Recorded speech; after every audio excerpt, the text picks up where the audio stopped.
இப்போ லைட்டாக மேலால் திராட்சை பாதாம் முந்திரி உப்பு எல்லாம் சேர்த்து நம்மளுடைய கீர்னி பாயசம் ரெடி ஆகிடுச்சு. இன்றைக்கி நம்ம மிலாடி நபி ஸ்பெஷலாக ரைஸ் கீர்னி தான் பார்க்க போகிறோம். அதுக்கு நான் 1 கப்பு டம்ளர் அளவுக்கு பாஸ்மதி ரைஸ் எடுத்திருக்கேன். அதை ஊற வச்சுக்குவோம். ஒரு அரை மணி நேரம் நல்லா ஊறணும். அரை மணி நேரம் கழிச்சு எப்படி செய்கிறதுன்னு பார்க்கலாம். நமக்கு அரிசி ஊறிடுச்சு, அரை மணி நேரம் ஆயிடுச்சு. இது ஒரு பவுலில் இருக்கட்டும். பாருங்கள், நல்லா ஊறிடுச்சு பாஸ்மதி ரைஸு. வடிகட்டி எடுத்து வச்சுருக்கோம்.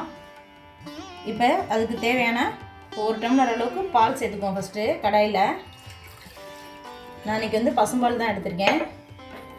இப்போ அடுப்பத்தை வச்சுக்குவோம்.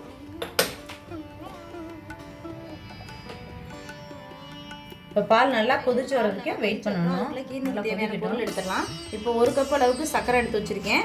அது கூடவே தாளிப்புக்கு 1 டேபிள் ஸ்பூன் அளவுக்கு நெய் ஊற்றி நம்ம எடுத்து வச்சுருக்க திராட்சை பாதாம் முந்திரி இதெல்லாம் போட்டு தாளித்து ஊற்றிக்குவோம்.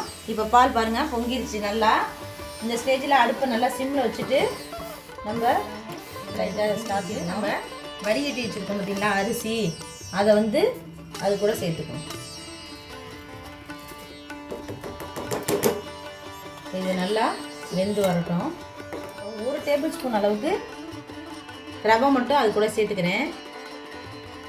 ரவை சேர்த்துக்கிட்டோம்னு சொன்னால் கொஞ்சம் டேஸ்ட்டு இன்னும் சூப்பராக. நெய்யில் தாளித்து போகிறதுக்கு முன்னாடி நம்ம ஃபஸ்ட்டு இதை லைட்டாக கொஞ்சம் பாதி இதை வந்து பவுட்ரு பண்ணிக்குவோம். ஒரு 4 முந்திரி, அதே போல் பாதாம் திராட்சை இது எல்லாமே மிக்சியில் லைட்டாக ஓட்டிக்குவோம். இப்போ பாருங்கள், நல்லா பவுடராக இந்த மாதிரி அரைச்சி எடுத்துட்டோம். நல்லா இந்த மாதிரி பவுட்ரு கன்சிஸ்டன்சிக்கு அரைச்சி எடுத்துக்கணும். இப்போ இதை வச்சுருவோம். இது கூட நம்ம எடுத்து வச்சுருக்கோம் பார்த்தீங்களா 1 கப் சர்க்கரை. இப்போ இந்த ஸ்டேஜில் நம்ம சர்க்கரையை சேர்த்துக்கணும்.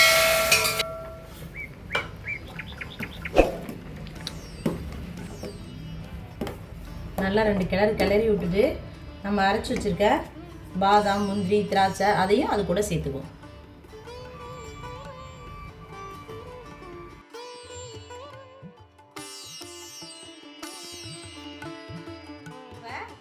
நம்மளுடைய கீர்னி பாயசம் ரெடி ஆயிடுச்சு. இப்போ ஒரு கடாயை அடுப்பில் வச்சுக்குவோம். 1 டேபிள் ஸ்பூன் அளவுக்கு நெய் சேர்த்துக்குவோம்.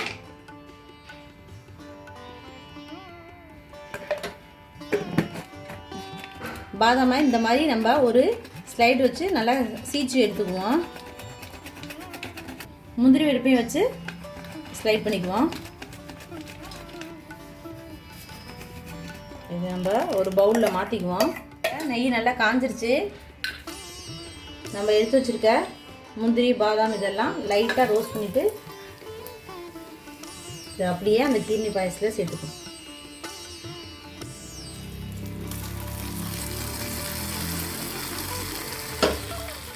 லைட்டாக மேலால் முந்திரி திராட்சை பாதாம் முந்திரி உப்பு எல்லாம் சேர்த்து நம்மளுடைய கீர்னி இப்போ லைட்டாக மேலால் முந்திரி திராட்சை பாதாம் முந்திரி உப்பு எல்லாம் சேர்த்து நம்மளுடைய கீர்னி பாயசம் ரெடி ஆயிடுச்சு.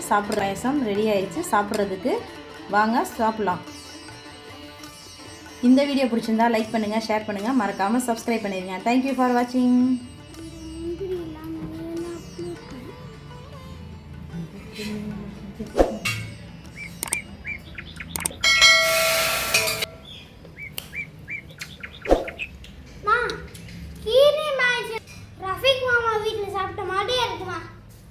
கிர்ரு கிர்ருன்னு இருப்பான்.